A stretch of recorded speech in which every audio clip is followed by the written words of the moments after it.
Seigneur, nous te bénissons ce matin et nous voulons te rendre toute la gloire. Il y a un temps où nous levons nos voix, Seigneur, pour des paroles que tu as déposées dans nos cœurs. Nous te louons, nous t'adorons, mais il y a aussi un temps où toi tu veux nous parler. Le moment est venu, Seigneur, que ce cœur qui a chanté pour toi, ce cœur qui t'a loué, Seigneur, veut aussi recevoir de toi. Donne-nous, Père, d'avoir un cœur du type terre sur ou dans laquelle ta semence, non, la bonne terre, oui, la bonne terre dans laquelle ta semence va croître. Donne-nous des oreilles spirituelles pour comprendre, écouter et comprendre ta parole ce matin. Seigneur, que je diminue et que toi tu croisses. Saint-Esprit, fais ton ministère au milieu de nous, que ton nom soit élevé au nom de Jésus. Amen. Amen. Quelqu'un m'a souvent dit, et pas une seule fois, plusieurs fois, mais pasteur, on dirait que vous courez. On dirait que vous courez toujours. Je ne dis pas, il ne parle pas de la course qu'on fait dans le monde, mais il parle de notre façon d'entrer dans la maison de Dieu et de vite fuir. Et parfois, ce n'est même pas vous qui demandez à partir, c'est nous-mêmes qui disons, arrêtons, c'est fini, l'heure est arrivée, allons-y. Je dis ce matin, à partir de ce matin, je veux préparer mon cœur à dire, ok Seigneur, l'heure est arrivée. S'il faut arrêter, j'arrête. Mais s'il faut continuer, je continue un peu. Mais ne vous culpabilisez pas. Si quelqu'un a un rendez-vous à midi, il pourra partir. Mais je crois qu'on va finir à midi 10. Sinon midi 15. 2 minutes de plus. Soyez bénis au nom de Jésus. Amen. Ce matin, je continue la série. On connaît bien sûr. C'est quoi la série? Merci. Disciple. Ce sigle disciple, on a déjà vu le D. Qui s'en souvient? Discipline. On avait vu, Dieu aime la discipline. Et enfant de Dieu, en tant que disciple, tu dois te discipliner. D'ailleurs, Dieu même veut te discipliner. Le 2, c'était quoi? Le I. I comme indispensable. Inséparable. Et pas important. Mais pas important. Le mot important était très important. Okay? Parce que certains disent oui, comme Dieu est venu à moi, il m'a choisi, je suis indispensable. Parce que sur la terre, l'esprit n'agira pas sans passer par un corps, alors je suis indispensable. Mais oui, tu es indispensable. Mais pas important. Le S, c'était quoi? Sérieux dans le service sécuritaire de Dieu. Vous avez vu que le service de Dieu était sécuritaire. Non, n'aie pas peur de servir Dieu. N'aie pas peur. C'est sécuritaire. Mais il faut être sérieux, par contre. Okay? Aujourd'hui, nous allons voir C comme le cœur du disciple. C comme le cœur du disciple. Quelqu'un va dire, mais pasteur, tu as déjà parlé du cœur du disciple lorsqu'on avait vu Matthieu. Heureux ceux qui ont le cœur pur, car ils verront Dieu. Oui, on revient sur le cœur. Certainement pour dire autre chose. Le disciple, on a vu, il va suivre son maître. En tant qu'individu, appelé disciple, tu vas suivre ton maître. Le maître, c'est qui? C'est Christ. En tant qu'Église, nous allons suivre le maître. Donc je vais parler aujourd'hui à une personne, mais disons-nous, une personne comme le peuple de Dieu. Parfois ce sera toi personnellement, parfois ce sera nous en tant qu'équipe. On va étudier deux textes. Le premier, c'est dans Matthieu 15. On va voir en plusieurs parties, on va essayer de parler du cœur du disciple et comment le disciple se comporte à côté de Jésus. On va lire. Alors les disciples, les pharisiens et les scribes vinrent de Jérusalem auprès de Jésus et dirent, pourquoi tes disciples transgressent-ils la tradition des anciens? Voilà les pharisiens et les scribes. Ils viennent auprès de Jésus, notre maître, pour lui faire un reproche. Mais écoute, regarde tes disciples, ils transgressent transgresse la tradition des anciens. Et en faisant quoi? Il dit, ils ne se lavent pas les mains quand ils prennent leur repas. Il leur répondit, et vous, pourquoi transgressez-vous le commandement de Dieu au profit de votre tradition? Jésus réplique, un peu comme pour défendre ses disciples. Car Dieu a dit, honore ton père et ta mère, et celui qui maudira son père ou sa mère sera puni de mort. Voilà ce que Dieu a dit. Mais vous dites, celui qui dira à son père ou à sa mère, ce dont j'aurais pu t'assister est une offrande à Dieu. N'est-ce pas? Non, n'est pas tenu d'honorer son père ou sa mère. Et, voilà la parole importante, vous annulez ainsi la parole de Dieu au profit de votre tradition. On me dit, mais où est le lien? Bah oui, il y a un lien. Nous allons voir aujourd'hui le cœur du disciple dans l'aspect extérieur et l'aspect intérieur. Extérieur, les pharisiens et les scribes sont ceux qui supposent qu'ils savent qu'ils savent. Il dit, ce qui est extérieur, laver les mains, c'est important. Et Jésus leur dit, non, c'est pas ça qui est important. Il dit, vous transgressez les lois de Dieu lorsque vous regardez les choses extérieures. Prenons ça un peu plus loin. Ne restons pas dans le contexte trop simple, les mains qu'on lave. Les mains qu'on lave, oui, c'est physique, oui, on voit, ok? Mais le cœur du disciple, n'oubliez pas, je veux démontrer qu'il y a l'aspect extérieur, ce qu'on voit de l'extérieur. Et puis, il y a à l'intérieur ce que Dieu va voir. Et si vous annulez ainsi la loi de Dieu. Et Jésus va les appeler hypocrites. Hypocrites, écoutez bien. Ésaïe a bien prophétisé sur vous quand il a dit, ce peuple m'honore des lèvres. Voilà encore les lèvres, la bouche, ce qu'on voit extérieur. Mais son cœur intérieur est éloigné de moi. Vous voyez bien l'aspect, le cœur est éloigné de moi. Et si le cœur va s'exprimer, les choses qui sont extérieures, laver les mains, oui c'est bien de laver les mains, la bouche, de cette bouche-là d'ailleurs, tu loues Dieu, tu penses honorer Dieu, mais où est ton cœur? Ton cœur est très loin de lui.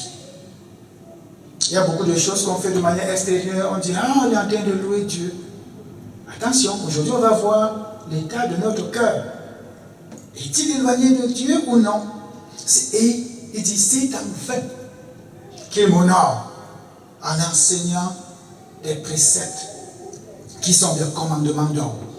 Les pharisiens et les scribes, ils savent que de manière extérieure, ils sont en train d'exposer exactement ce qu'ils pensent être la parole de Dieu, la vie de Dieu. Mais c'est la tradition, d'après le texte, c'est votre tradition des hommes. Si tu ne veux pas sauver ton corps, lave les mains, mange de bonne nourriture, fais ceci, fais cela. Oh oui, c'est bien, mais ça vient de vous, les hommes. Moi, ce que je regarde, c'est votre cœur, ce qui est à l'intérieur, ce que les autres ne voient pas. C'est en vain qu'ils m'honorent. Si tu viens à l'église pour qu'on voit tes mains levées, Alléluia, Alléluia, alors que ton cœur est loin de Dieu, on va se poser la question, où est ton cœur? Ton cœur honore-t-il Dieu véritablement?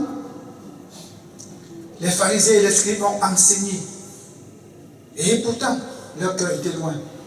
Y a-t-il des gens qui enseignent la parole de Dieu et leur cœur est éloigné de ce Dieu-là? C'est ce qu'on va voir aujourd'hui. Ils parlent d'un Dieu qu'ils ne connaissent pas du tout. Mais leur bouche là, c'est mielleux. Ça dit des paroles tellement bonnes que chacun pourrait dire, ils sont de Dieu, il est de Dieu. Et pourtant, Dieu dit hypocrite. Votre cœur est éloigné de moi. C'est le cœur que notre Seigneur veut. Ce n'est pas tes raisonnements, ce n'est pas ta tradition, ce n'est pas ta logique.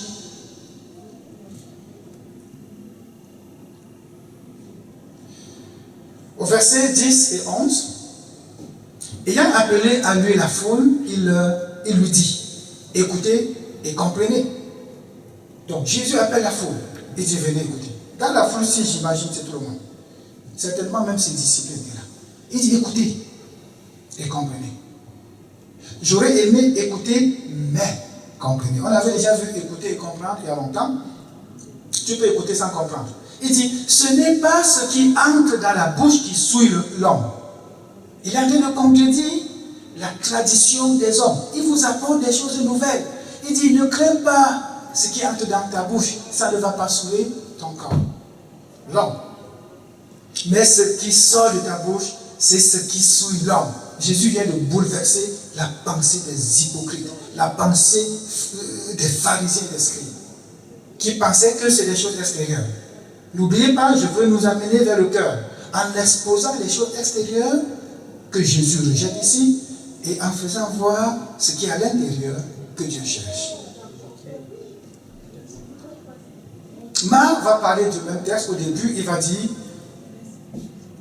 Marc 7, il va dire quoi? Ensuite, au verset 14, ensuite, ayant de nouveau appelé la foule à lui, il lui dit, écoutez-moi tous. C'est pour ça que je dis, quand il dit tous ici, ça me fait voir que ce n'était pas la foule en termes de... Il a parlé aux païens, il n'a pas parlé aux chrétiens, parce qu'il y en a qui écoutent la parole de Dieu. Au lieu d'aller dans la pensée de Dieu, ils sont dans le contexte, il s'agissait de la foule qui n'avait rien à voir avec les disciples. Non. Marc nous dit ici, écoutez-moi tous. Et je pense que les disciples étaient là. Tu es disciple, écoute et comprends ce matin. Le cœur du disciple doit être un cœur réceptif. Jésus dit, je reviens à 13, Matthieu 13, 19. Lorsqu'un homme écoute la parole du royaume et ne comprend pas, c'est pour ça que je dis, disciple ce matin, écoute, mais s'il te plaît, comprends. Le malin vient et enlève ce qui a été semé dans son cœur. Donc le cœur du disciple reçoit des semences. La semence que nous recevons, c'est la parole de Dieu. Attention, parce que de lui va sortir des choses et il faut que le côté extérieur, ce qu'on voit, soit conforme à ce qui est dedans. Parce que l'hypocrisie et les hypocrites, c'est quoi? C'est de pouvoir faire une chose qu'on voit alors que son dedans est différent. Voilà l'hypocrite. Il dit, le malin vient enlever ce qui a été semé dans son cœur. Cet homme est celui qui a reçu la semence le long du chemin. Ça, c'est un autre texte, la semence. Je reviens à notre Matthieu 15, versets 12 à 14. Alors les disciples s'approchèrent et lui dirent, sais-tu que les pharisiens ont été scandalisés des paroles qu'ils ont entendues? Oh, j'aime ça. Peut-être que je le lis un peu mal. Ils auraient pu dire, Seigneur, sais-tu que les pharisiens ont été scandalisés des paroles que tu as dites?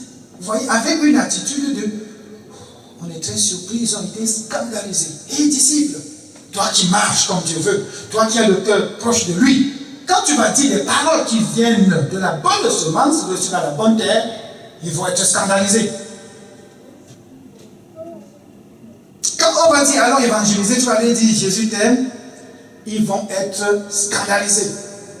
Quand tu vas dire, Jésus m'a sauvé, m'a libéré, ils vont te regarder et dire, quoi? Ils vont être scandalisés. Et quand tu lui diras, viens on prie, il va être plus encore scandalisé.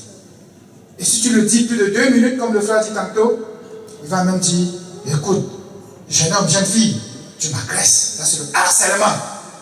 Ils seront scandalisés. Le cœur du disciple. Il dit, au verset 13, Jésus répond, toute plante que le Père n'a pas plantée sera déracinée. Laissez-les. Ce sont des aveugles qui conduisent des aveugles. Si tu veux marcher comme Christ, demande que tu marches. Bien aimé, aujourd'hui on va parler du cœur du disciple. Pour suivre Jésus, pour marcher avec lui, c'est le cœur.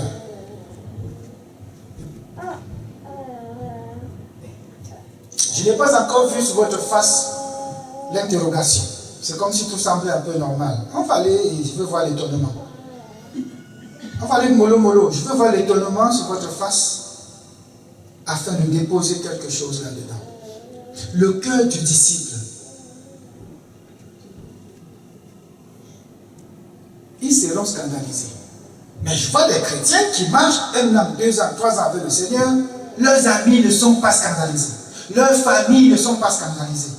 Je me pose la question, mais Seigneur, il y a quelque chose. Les paroles qui sortent de la bouche du Seigneur et de son disciple, si ça ne scandalise pas les autres, il y a un problème. Si ton père, ta mère ne t'a jamais dit ce que tu fais là, je suis étonné, il y a un problème. Ce que tu dis là, ma fille, mon garçon, je suis scandalisé, il y a un problème. Ça veut dire que tu parles comme eux. J'imagine que Jésus aurait pu laisser, mais non, il a dit je vous confronte avec les paroles de mon Père. Versets 15 et 18, Pierre prenant la parole lui dit, explique-nous cette parabole.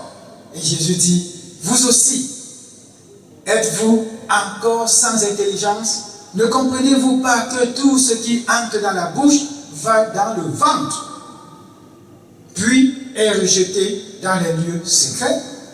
Mais ce qui sort de la bouche vient du cœur. Oh, on commence à arriver. Ce qui sort de la bouche vient du cœur. Regardez, Jésus parle de l'aspect extérieur, comme les pharisiens, pour démontrer que ne craignez pas ces choses-là. Hé, on lave les mains, ne crains pas. Ton ami vient à l'église, il se met à genoux, il lève les mains, il pleure, il crie. Ne crains pas, c'est les choses extérieures. Regarde son cœur, toi fais pour toi. Ce que je veux, c'est ton cœur. Ton cœur est comment? Certains chantaient bien pourquoi on apprécie leur belle voix. D'autres lèvent les mains pourquoi on dit qu'ils ont les mains pures. Vous savez, parce que lever les mains comme ça, c'est avoir la conscience que Seigneur, je lève les mains pures avec toi. Il le fait parce qu'il est conscient. Mais certains vont faire ça parce que les autres ont fait. Le cœur du disciple. C'est à ça que le Père veut travailler. Il veut travailler ton cœur. Il dit, mais ce qui sort de la bouche vient du cœur. C'est ça qui souille l'homme. Versets 19 et 20. Car c'est du cœur que viennent les mauvaises pensées. Notre cœur là, c'est de là que viennent les mauvaises pensées, les meurtres, les adultères, les impudicités, les vols, les faux témoignages, les calomnies et toute autre chose qu'on n'a pas mise ici. Le cœur du disciple. Le cœur du disciple. Voilà les choses qui souillent l'homme. Mais manger sans s'être lavé les mains, cela ne souille point l'homme. J'aime ça parce que le proverbe vient immédiatement nous éclaircir en disant, garde donc ton cœur, plus que toute autre chose, car de lui viennent les sources de la vie. Ici, source de la vie, c'est-à-dire ce qui donne la vie et ce qui donne la mort. C'est de ton cœur. On ne va pas voir aujourd'hui comment nourrir ce cœur. On sait déjà, c'est la parole de Dieu qui nourrit notre cœur. Toute autre chose qui vient dans notre cœur, qui vient de l'ennemi, ne craignons pas, parce qu'il a dit au départ, toute plante que mon Père n'a pas plantée sera déracinée. Donc le cœur du disciple n'a pas peur que l'ennemi essaie même de planter, je m'en fous. Parce que le Père va déraciner ça. Le cœur du disciple, ce qu'il veut, c'est quoi? Ne soigne pas l'extérieur, soigne l'intérieur. Mais ici, il te dit, garde ton cœur plus que tout. Il y en a qui laissent leur cœur exposé, comme ma femme disait, toi là, tu es toujours exposé. Quand Dieu te salue une fois, il connaît déjà tout ton cœur. Tu dis, mais oui, tu caches quoi? Hé, connais mon cœur. Tu vas découvrir les bontés de Dieu. Tu vas découvrir quelqu'un qui ne cache rien. Et je suis comme ça. Non, sois un peu sage. Je dis, ok, là c'est notre débat. Hein? Oui, parce que quand tu veux dire quoi, on dit, non, sois sage. Tu n'es pas sage. Tu n'es pas sage. Mais petit à petit, elle m'a convaincu. Je manque parfois de sagesse. Mais le cœur du disciple ne doit pas être un cœur hypocrite.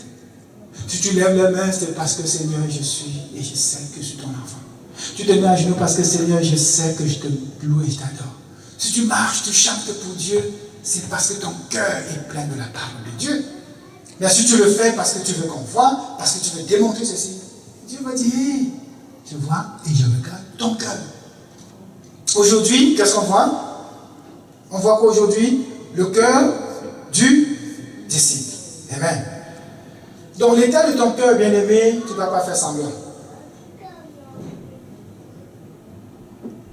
Tu ne dois pas faire semblant. J'ai dit en début du culte que quand je regarde dans le monde les gens danser et chanter, ils ne font pas semblant. Je vous assure, ils ne font pas semblant. Il faut les voir. Ils ne font pas semblant. Ils sont très sérieux. On doit donc arrêter. J'ai mis une série de arrête. Arrête, s'il te plaît, de faire semblant. Le cœur du disciple ne fait pas semblant.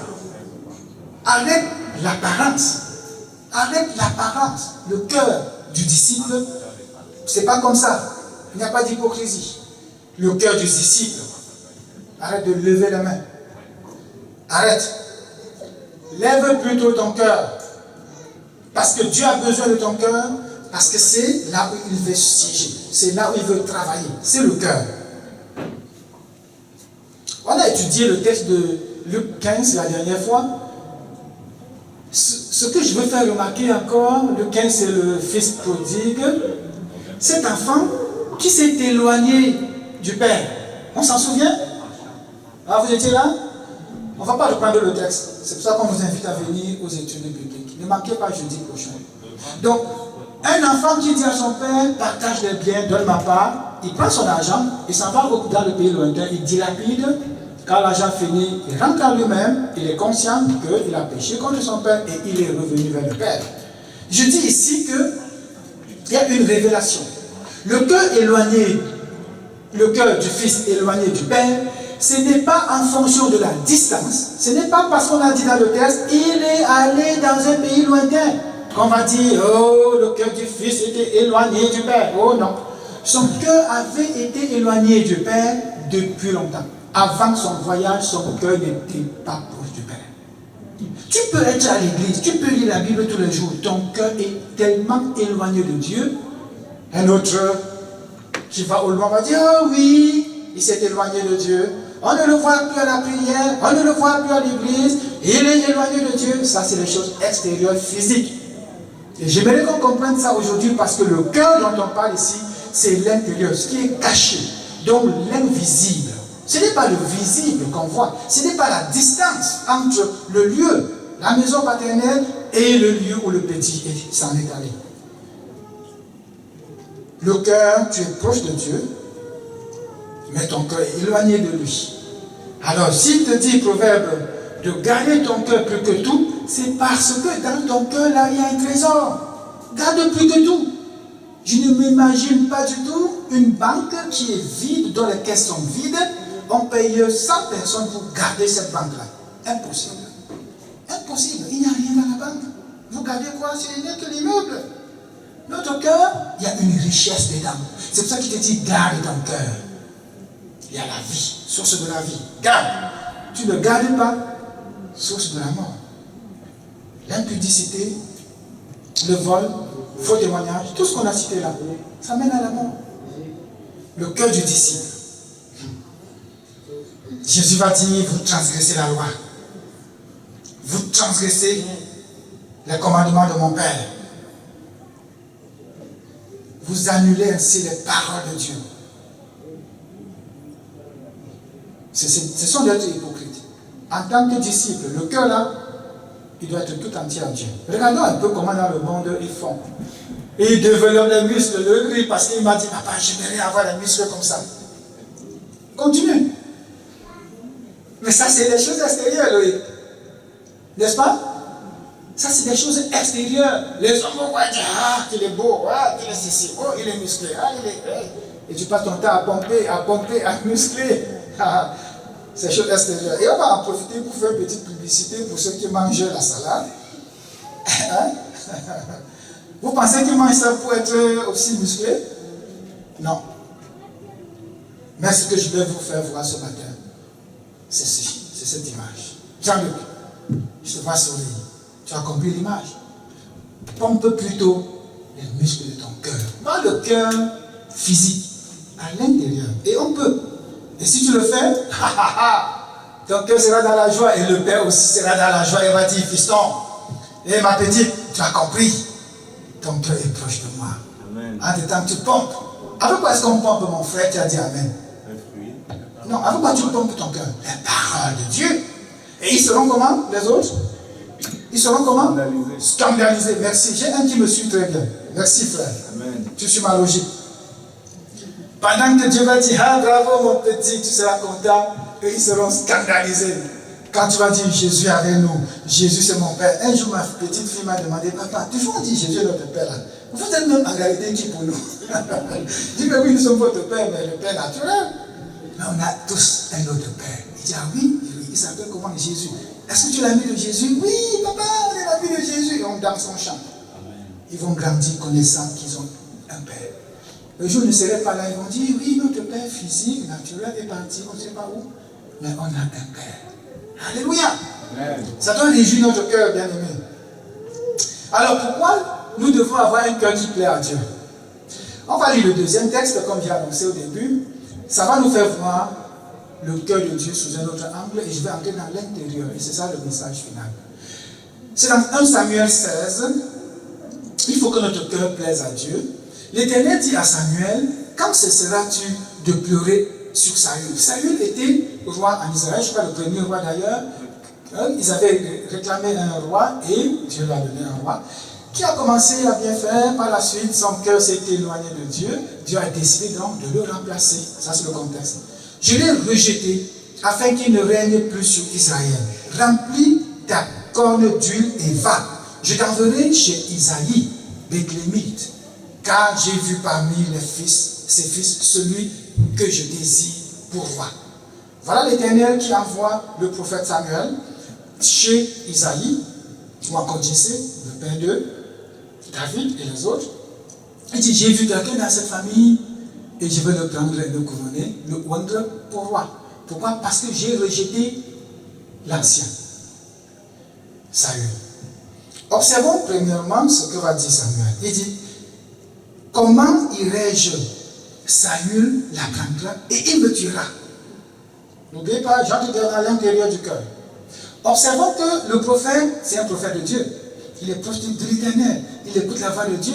Dieu lui dit, va annoncer, va choisir, va faire ceci. Première réaction d'un cœur qui est proche de Dieu, c'est de regarder aussi dans le physique, dans le naturel. Il dit, ce Saül-là, même si tu l'as rejeté, il est assez fort et puissant, il va me tuer. Voilà la réaction normale d'un cœur. Donc d'ici, toi aussi, ton cœur attaché à Dieu, il y aura des moments où tu vas craindre un peu l'extérieur. Tu vas un peu trembler. Tu vas un peu, c'est normal. Quelqu'un avait dit, un frère que j'aime beaucoup, je vous assure, mes bien-aimés, si un lion surgit ici, vous ne fuyez pas, il y a un problème. On a dit, mais non, parce que, il dit, je vous assure, il y a un problème. Si un lion surgit ici, le vrai lion là, si quelqu'un ne se couche pas ou ne fuit pas, et tout le monde regarde comme ça, nous tous, il y aura un problème. La réaction normale, c'est de s'effrayer. Samuel aussi, que j'ai annoncé que quelqu'un d'autre va venir remplacer Saül, il est puissant, il est fort, je le vois très fort, il va me tuer. Et puis, qu'est-ce que j'ai rien quand je voyais ça, et l'Éternel dit, tu amèneras avec toi une jeunesse. Il ne lui dit pas, n'aie pas peur, ne crains rien, et il ne le calme pas. Non, il dit, tu amèneras avec toi une jeunesse, et tu diras, je viens pour offrir un sacrifice à l'Éternel. Tu inviteras Isaïe au sacrifice. Je. Maintenant vient le mot qui, ça donne une confiance à Samuel. Il dit, je te ferai connaître ce que tu dois faire. Nous aussi, parfois, on est tremblant, le Saint-Esprit dit, je. Quand j'entends le je là, je suis calme. Il dit, je te ferai connaître ce que tu dois faire, et tu oindras pour moi celui que je te dirai. Ainsi parle l'Éternel. Amen. Donc, disciple, parfois ton cœur peut trembler, ne crains point. Mais sois attentif à écouter sa voix. Quand il va dire je, tu vas dire, oh Père, pourquoi je craignais quoi un homme, je ne le crains plus. Et la force va venir, le courage viendra. Avoir un cœur qui craint Dieu, avoir un cœur qui est soumis à Dieu, oh là là, que c'est beau. Mon cœur veut faire plaisir à Dieu, c'est tout. Mais le cœur qui veut faire plaisir à Dieu est soumis à Dieu, tout simplement.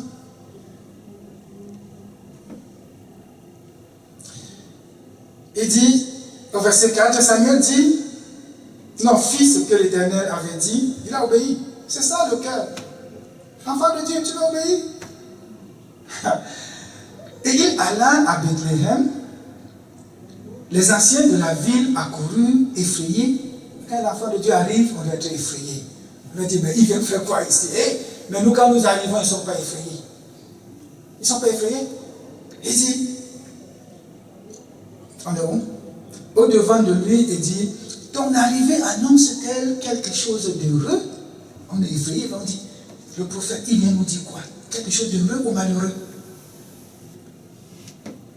Oui, je viens pour offrir un sacrifice à l'Éternel. Je viens pour offrir un sacrifice à l'Éternel. Sanctifiez-vous et venez avec moi au sacrifice. Samuel arrive, pendant que la ville tremble, il dit, ne craignez point, je suis venu offrir un sacrifice à l'Éternel. Et vous, sanctifiez-vous, venez avec moi, ensemble on ira à l'autel. Il fit aussi sanctifier Isaïe et ses fils. Il fit aussi sanctifier Isaïe et ses fils. Et il les invita au sacrifice. Voilà le prophète qui arrive. Pendant qu'on craint, il annonce la bonne nouvelle. Je suis venu offrir un sacrifice. Mais vous, sanctifiez-vous. Venez avec moi.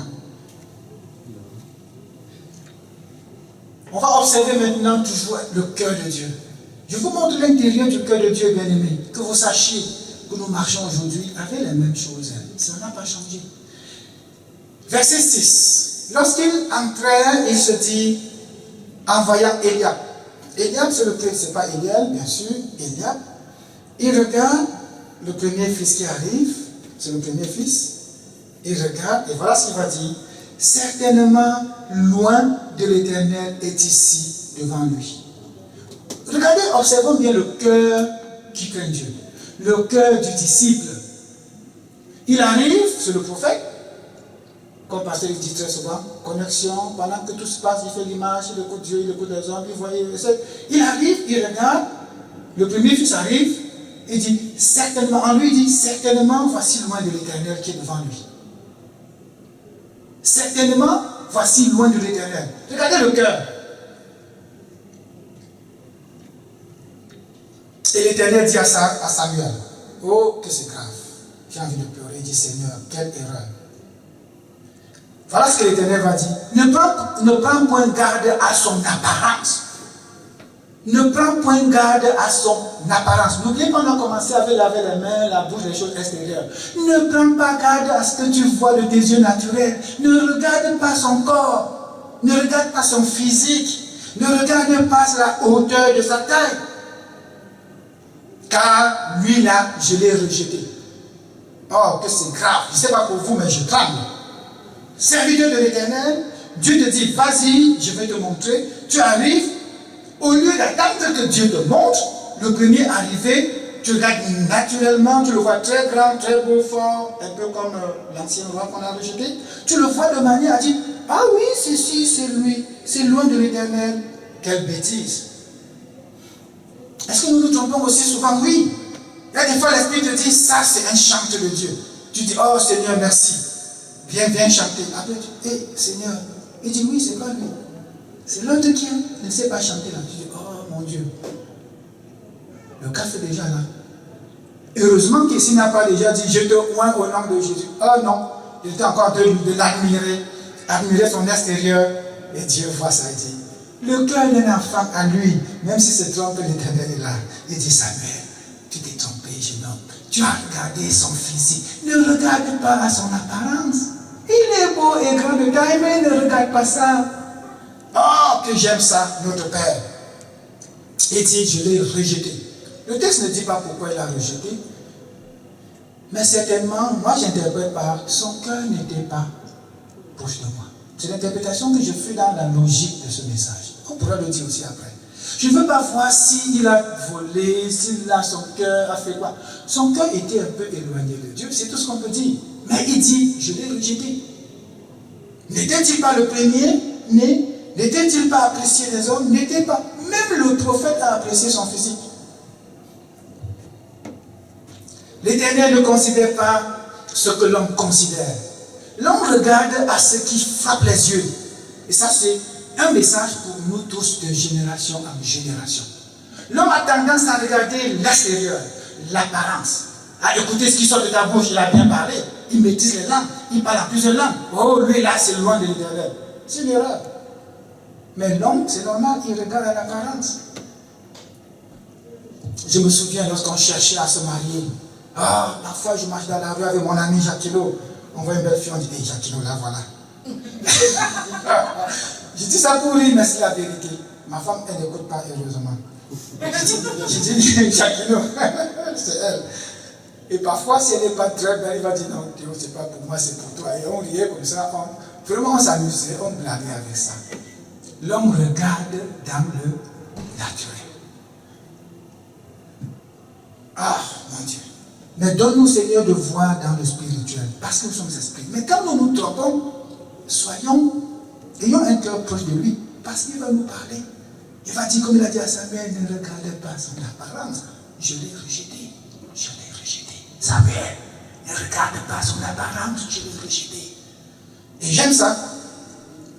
L'homme regarde à ce qui frappe les yeux, mais l'Éternel regarde où? Au cœur. Ah, vous anticipez déjà la lecture. L'homme regarde à l'apparence. Dieu regarde où? Au cœur. Le cœur du disciple. On revient toujours là-dessus. Le cœur du disciple. Isaïe appela Abinadab, le deuxième fils. Et il vint, et il fit passer devant Samuel. Et Samuel dit, l'Éternel n'a pas non plus choisi celui-ci. Observez un cœur proche de Dieu, les amis. Le premier, il a regardé par l'apparence, il s'est trompé. Mais étant toujours proche de Dieu, Dieu lui dit, Samuel, ne regarde pas son apparence. Directement, il se reconnecte. Quand le frère dit souvent, il se fait des connexions, il parle un peu, peut-être, les gens ne comprennent pas. Moi, je comprends très bien. Il y a des fois, tu te connectes, tu te déconnectes, tu dis, oh, on est conscient. Peut-être c'est l'avantage que nous avons, parce qu'on est un peu proche régulièrement. Mais il y en a qui se déconnectent et ne s'en rendent pas compte. Ils demeurent dans la déconnexion longtemps. Il dit, je me suis trompé, premièrement, c'est fini, je me déconnecte plus. Le cœur attaché au Seigneur. Le prochain arrive, il ne dit plus où est son apparence, il ne regarde plus dans le naturel. Il dit rapidement, parce qu'il a reçu de Dieu, ce n'est pas lui. Ce n'est pas Eliab, je m'étais trompé. Maintenant, Abinadab, ce n'est pas lui non plus. Il n'hésite plus. Regardez, est-ce que je vois mal? Non, il ne se trompe plus. Pourquoi? Connexion immédiate. Ce n'est pas lui non plus. Il a rejeté rapidement Abinadab. Et il fit passer devant Samuel. Il est passé, il est parti. Et Samuel dit, l'Éternel n'a pas non plus choisi celui-ci. Il le dit avec une certitude, un cœur certain. Isaïe fit passer Shammah. Voilà Shammah. J'imagine que c'est le troisième fils. Je n'ai pas regardé l'ordre, il n'y a que le premier que je connais. Il dit, Shammah arrive, et Samuel dit quoi encore? L'Éternel n'a non plus choisi celui-ci. Voilà un cœur qui est attaché au Seigneur. Il ne s'est pas trompé. Il n'a pas hésité. Isaïe fit passer ses 7 fils. Il en avait 8. Devant Samuel, et Samuel dit à Isaïe, l'Éternel n'a choisi aucun d'eux. Puis Samuel dit à Isaïe, est-ce là tous tes fils? Et il répondit, il resta encore le plus jeune. Mais il fait paître les brebis. Regardez les amis. Le plus jeune, le plus petit, le plus, je ne sais pas quoi, qu'on ne considère pas, il est où? Au champ, en train de faire paître les brebis.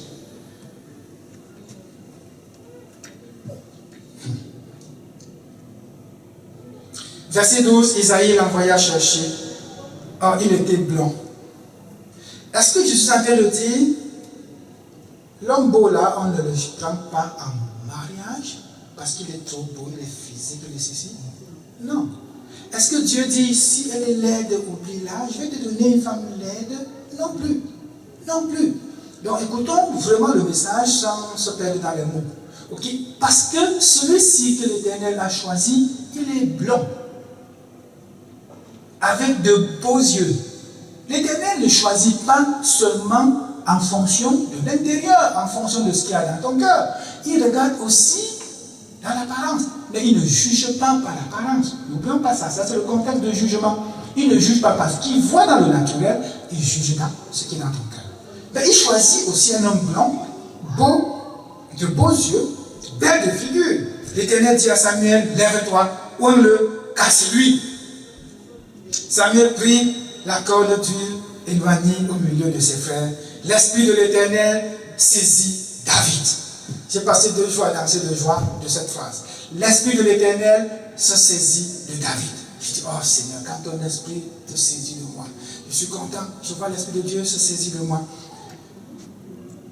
Et à partir de ce jour et dans la suite, Samuel se leva et s'en alla.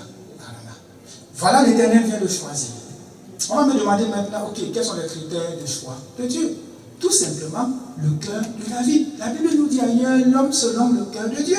Donc, il a regardé le cœur de David, c'était l'homme selon son cœur. Pourquoi? Pas parce que David ne mentait pas un peu, pas parce que David ne péchait pas un peu, non, parce que David avait rejeté, et si vous voyez le parcours de David dans la Bible, il avait rejeté, quand il a connu le Dieu très haut, il a rejeté tous les autres dieux. Donc il avait donc un cœur attaché à Dieu. Le premier, Eliab, a été rejeté, le deuxième rejeté, le troisième rejeté, le 7e fils rejeté, et voilà le 8e, le tout petit, le dernier, qui est un. L'Éternel regarde au cœur. Merci, frère. J'ai une seule personne ce matin avec moi. Merci.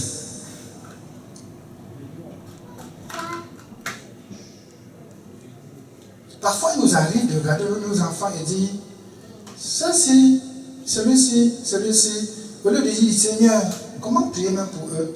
Parfois, nous orientons même nos prières mal. Pourquoi? Parce qu'on se dit, oh oui, lui, c'est un garçon, d'ailleurs, il sera ceci.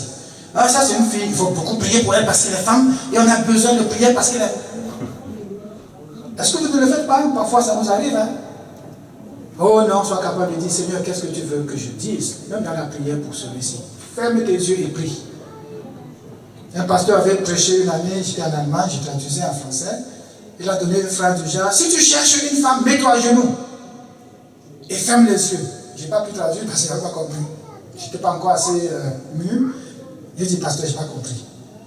Il dit, si tu cherches une femme, mets-toi à genoux et prie. Bon, je vais traduire mot à mot là parce que je ne peux pas le traduire en allemand. Je ne comprends pas en français. Quelqu'un a dû me souffler, oui, il veut dire, la femme ne se cherche pas dans le physique naturel. Ne va pas chercher ta femme les yeux ouverts pour chercher la belle, la grande, la riche. Il dit, ah, ok, là maintenant j'ai traduit.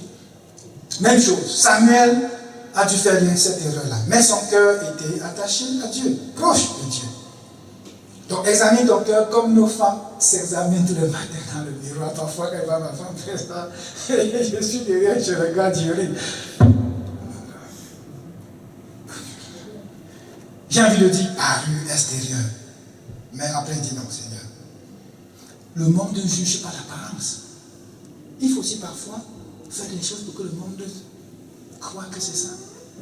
Mais l'important, c'est ton cœur. Garde ton cœur, ne sois pas hypocrite, bien-aimé. Garde ton cœur plus que tout. Ne sois pas hypocrite. Qu'est-ce que l'Église est devenue? J'ai dit au plus tard. Dans Acte 2, 46, ils étaient chaque jour. Là maintenant, je veux démontrer que l'Église de Dieu, aujourd'hui, en tant qu'équipe, en tant qu'une Église, plusieurs personnes ensemble, nous avons le cœur. Il faut présenter ce cœur à Dieu tous les jours. Ils étaient chaque jour, tous ensemble, assidus au temple. Donc on voit les chrétiens assidus au temple, le cœur, plusieurs cœurs ensemble, assidus. Donc ils ne manquaient pas. Au temple, ils rompaient le pain. Dans les maisons étaient aussi un lieu de rassemblement, et prenant leur nourriture avec joie et simplicité de cœur, le cœur simple. Simplicité de cœur, louant Dieu et trouvant grâce auprès de tout le peuple. Et le Seigneur ajoutait chaque jour à l'église ceux qui étaient sauvés. J'ai écrit, oui, ceux qui étaient sauvés, on a ici deux dimensions, on a deux façons de comprendre ce verset. Beaucoup disent, Ah oui, l'église est comme ça parce que aujourd'hui, n'importe qui vient à l'église. À l'époque, venaient à l'église ceux qui étaient sauvés. Mais on veut comprendre qu'ici, il y a deux façons de comprendre. Ceux qui étaient sauvés, c'est ceux qui avaient cru en Jésus et qui venaient. Mais dans ceux qui étaient sauvés, il y a la dimension spirituelle, ceux qui avaient cru en Jésus et qui réellement reçoivent la vie éternelle. Mais il y en a qui viennent à l'église, justement, qui sont sauvés, donc leur esprit est sauvé, ils sont nés de Dieu. Mais qu'en est-il de leur âme? Et je réponds à cela en disant, l'église c'est comme l'hôpital, mais l'hôpital de ton âme, pas de ton esprit. Parce qu'on vient à Dieu, parce qu'on est né de Dieu. Mais à l'église maintenant, en tant qu'équipe, on apprend tous à mieux connaître Dieu, à lui offrir notre cœur tous les jours parce qu'il veut notre cœur, pas éloigné de lui, mais proche de lui, et on apprend. Là, c'est dommage qu'aujourd'hui, on rejette ceux qui ont la douleur dans leur âme. On les voit toujours comme des païens, des gens qui ne devraient même pas être ici. Mais non, c'est le lieu par excellence pour cela. Mais la douleur dans mon cœur, c'est que certains viennent, tu vois un cœur, il vient s'asseoir, il veut écouter la parole, il veut tout faire. C'est comme si l'ennemi le retient. Il reste le même lien aujourd'hui et éternellement comme Jésus. C'est-à-dire qu'il ne change en rien. Tu l'observes du 1er au 7. Les 7 jours de la semaine, il n'a pas changé. Tu l'observes du 1er au 12. Le premier mois de l'année jusqu'au 12e, il n'a pas changé. Tu vis avec lui 10 ans. Il est le même hier, aujourd'hui et éternellement. Je me pose la question. Le cœur du disciple, es-tu toujours éloigné de Dieu? Es-tu au même endroit avec Dieu? On a vu que même le prophète se trompe et il revient. Il voit mal, il revient. Dieu est là pour nous. Mais tu vois des gens disent, je suis chrétien depuis 20 ans. Tu l'observes, tu le regardes, rien n'a changé. Ni dans son vocabulaire, ni dans sa démarche, rien n'a changé. Je dis, ben, Seigneur, le cœur du disciple, cette année, qu'est-ce que tu veux? Te voir faire un pas, te voir changer, te voir agir. Beaucoup disent, je ne veux pas servir Dieu parce qu'il veut me tromper. On a vu le prophète se tromper. Et il y a un problème? Non. Non. Non. Ne crains pas de te tromper, mon frère, ma soeur. Donne-toi au Seigneur.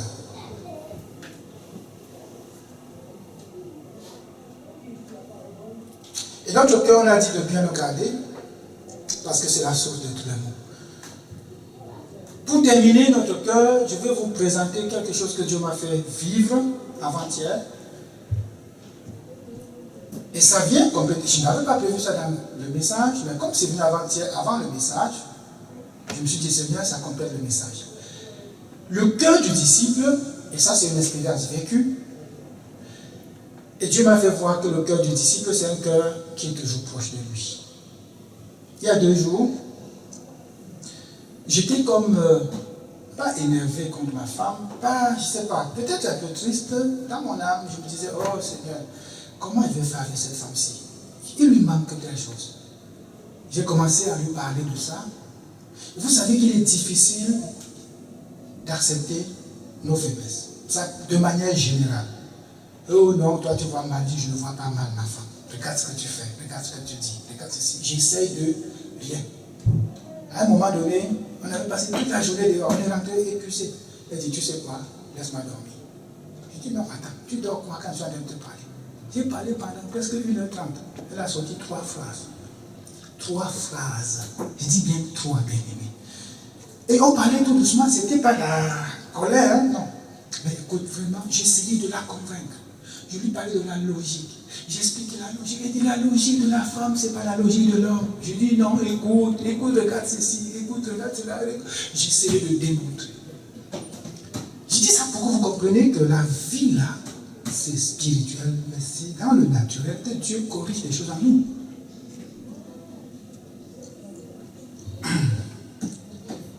Est-ce que c'est bien dit? Oui, je pense. Parce que ça va aider quelqu'un parmi vous, surtout les mariés. Je sais que vous traversez des moments comme ça aussi. Des moments de discussion, d'incompréhension, où tu penses dire oui, l'autre dit non, tu penses dire c'est ça, il dit c'est bleu. Et vous avez la même parole, vous avez le même Seigneur, vous avez tout également la même. Mais toi, tu perçois une chose parce que Dieu t'a déjà transformé dans ce domaine-là. Mais lui, pas encore. Qu'est-ce que tu fais? Vous n'êtes pas deux païens. Vous êtes deux chrétiens et pas n'importe lequel. Vous allez dire, oui, pasteur, tu as peut-être exagéré.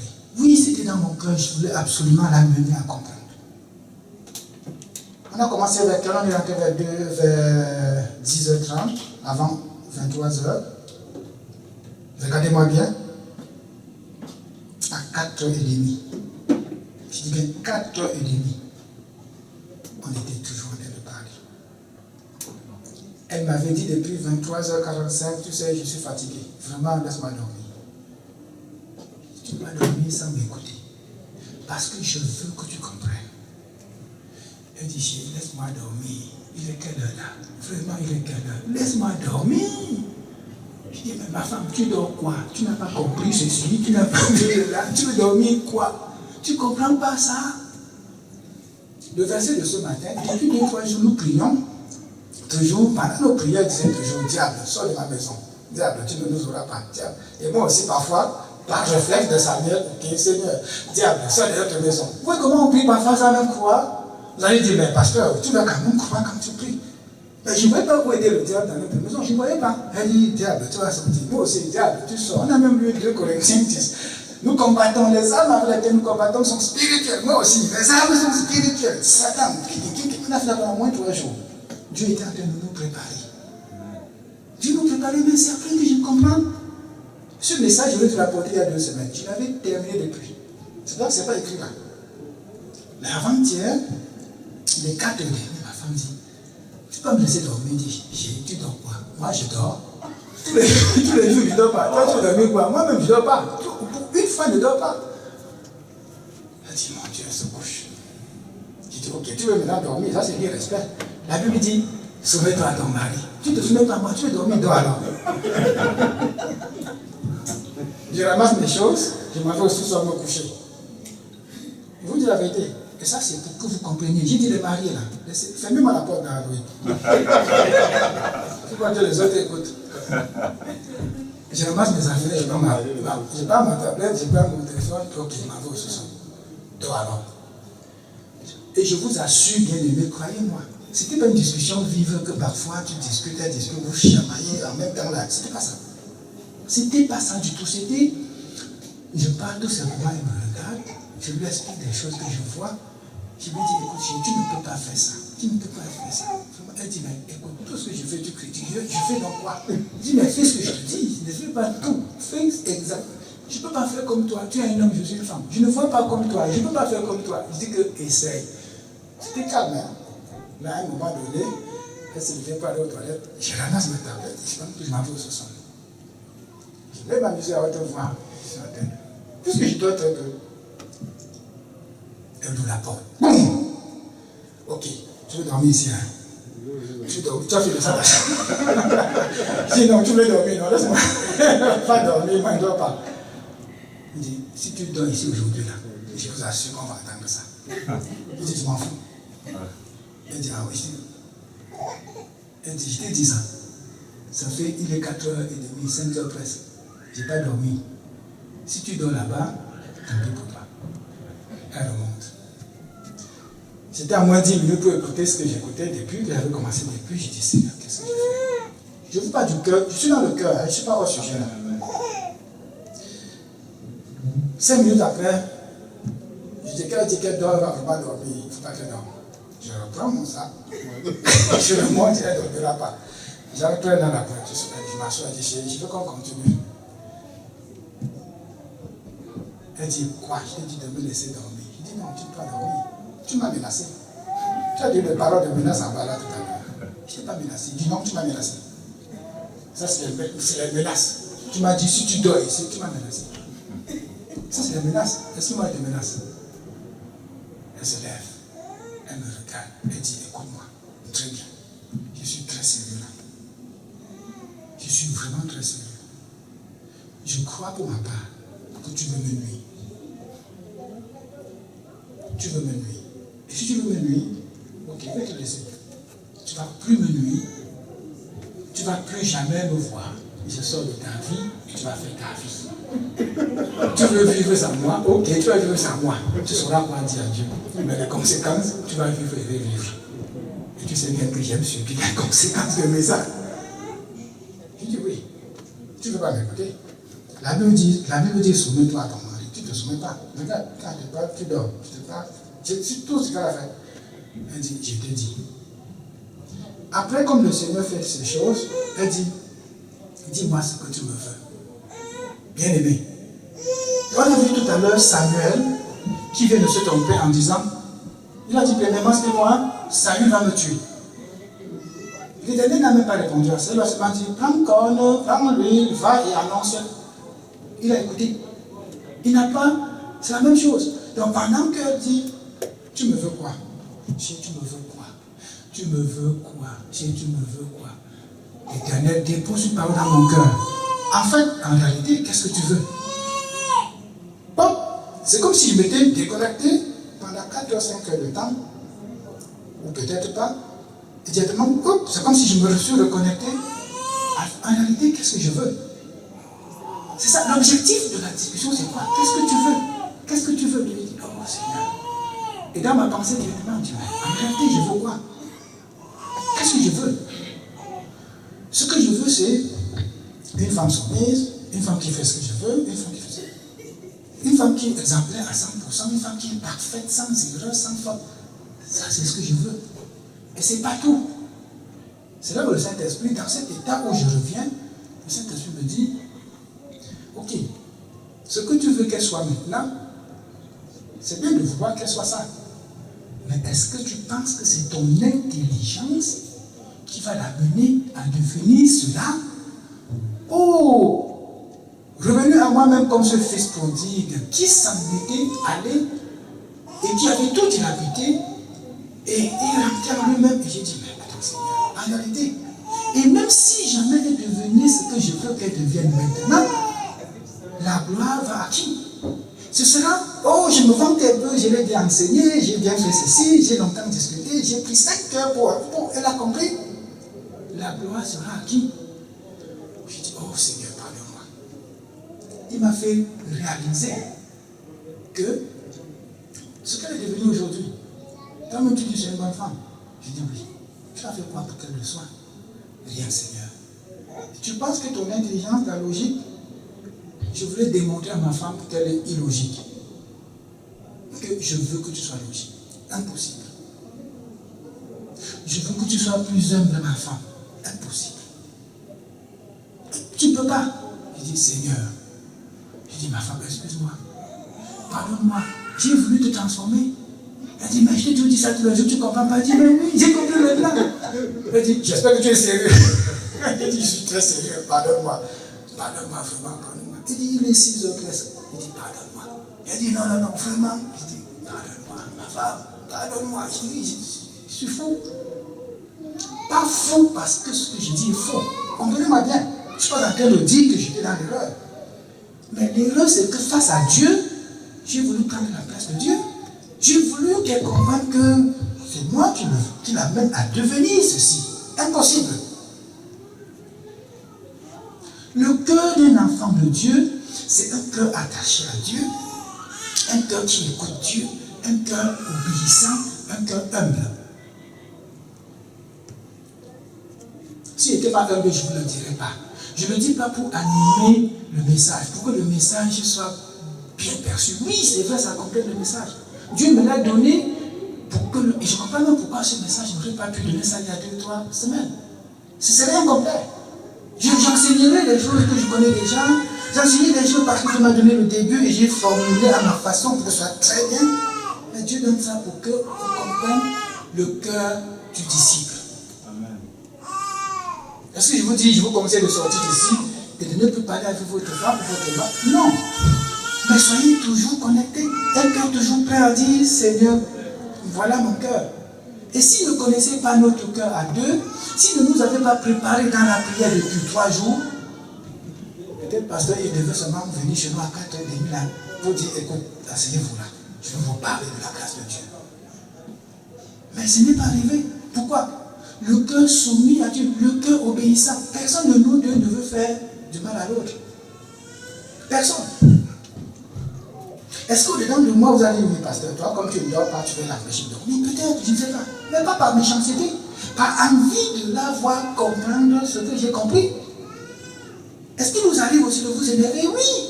Parce que ce qu'on a compris, je vois parfois mon frère ici le jeudi lutter, s'énerver, parce qu'il veut que vous compreniez ce qu'il a compris. C'est une erreur, on ne tape pas l'autre pour qu'il comprenne. C'est une erreur, bien aimé. Parfois, le couple avant, tu vois, c'est l'homme qui est faible, la femme est forte. À la maison, c'est des chicanes. Il y a une qui m'a dit un jour, hé, mon frère, tu ne sais pas quoi? Il dit, qu'est-ce qu'il y a? Mais je suis la femme spirituelle. Mon mari est encore païen. Je vous assure, quand j'observe les deux, n'importe qui rencontre les deux, c'est que c'est l'homme qui est plus spirituel. Je vous dis, même un aveugle sait, quand vous connaissez ce couple, tout le monde sait que c'est l'homme là qui est spirituel. Mais la femme dit, il est encore païen, il ne connaît rien. Pourquoi? Parce qu'il connaît les versets qui disent que son mari ne connaît pas. Chose extérieure. Je vous le dis à ma honte, mais pour que quelqu'un retienne quelque chose, tu peux être prophète, tu peux être pasteur, tu peux être n'importe quoi. Si ton cœur là n'est pas prêt à écouter la voix de Dieu, j'avais le choix. Quand Dieu m'a dit, toi tu veux quoi? J'aurais pu dire, Seigneur, je veux moi la transformer. Et je reste là, je maintiens. Dieu, qu'est-ce qu'il allait faire? Continue donc, vas-y, change-la.